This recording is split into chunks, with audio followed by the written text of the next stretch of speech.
Hello friends, I Shalini welcome you all to Learners Academy. आज हम देखेंगे bold, italic and underline options को हम कैसे यूज़ करें माइक्रोसॉफ्ट वर्ड में।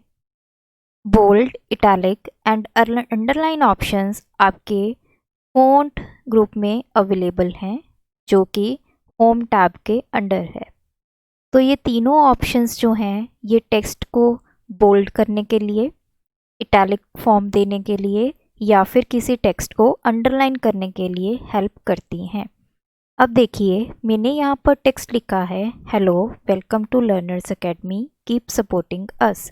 सबसे पहले हमने इसको बोल्ड करना है, तो मैं सबसे पहले टेक्स्ट को सिलेक्ट करूँगी। तो आप यहाँ देखिए फॉन्ट में ये ऑप्शन लिखा हुआ है बी। तो जैसे ही मैंने इस पर क्लिक किया, मेरा जो टेक्स्ट था वो क्या हो गया है, बोल्ड हो गया है। इसको दोबारा से वापस उसी फॉर्म में लाने के लिए मैं दोबारा से टेक्स्ट को सिलेक्ट करूंगी और इस बी पे दोबारा से क्लिक करूंगी।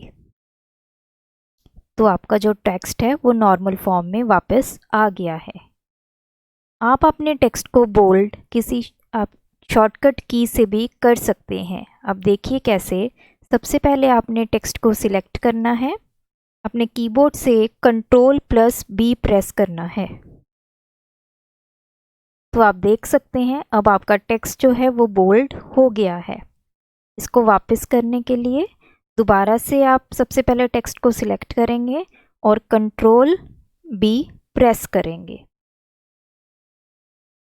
तो अब आपका टेक्स्ट दोबारा से उसी फॉर्म में आ चुका है।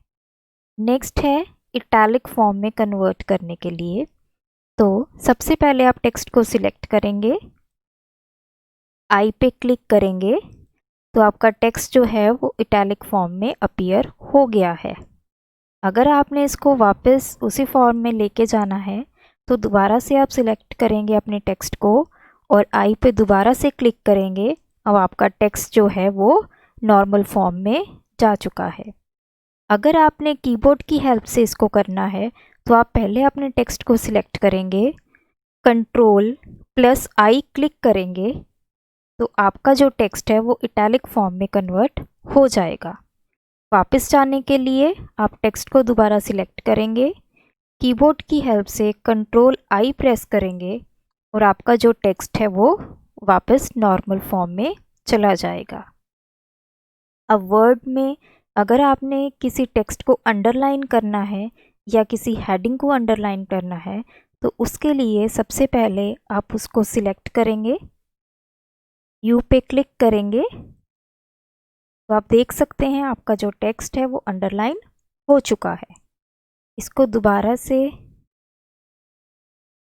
आप यू पे क्लिक करेंगे तो आपका वो अंडरलाइन टेक्स्ट जो था वो वापस अपने नॉर्मल फॉर्म में जा चुका है। कीबोर्ड की हेल्प से भी आप किसी टेक्स्ट को अंडरलाइन कर सकते हैं। सबसे पहले आप टेक्स्ट को सिलेक्ट करेंगे, Ctrl+U प्रेस करेंगे। जैसे ही मैंने Ctrl+U प्रेस किया तो मेरा टेक्स्ट जो अंडरलाइन हुआ था वो वापस अपने नॉर्मल फॉर्म में जा चुका है। तो ये तीनों ऑप्शंस का यूज़ आप फॉन्ट टैब के अंदर भी कर सकते हैं या फिर आप कीबोर्ड की शॉर्टकट की हेल्प से भी कर सकते हैं। Thank you.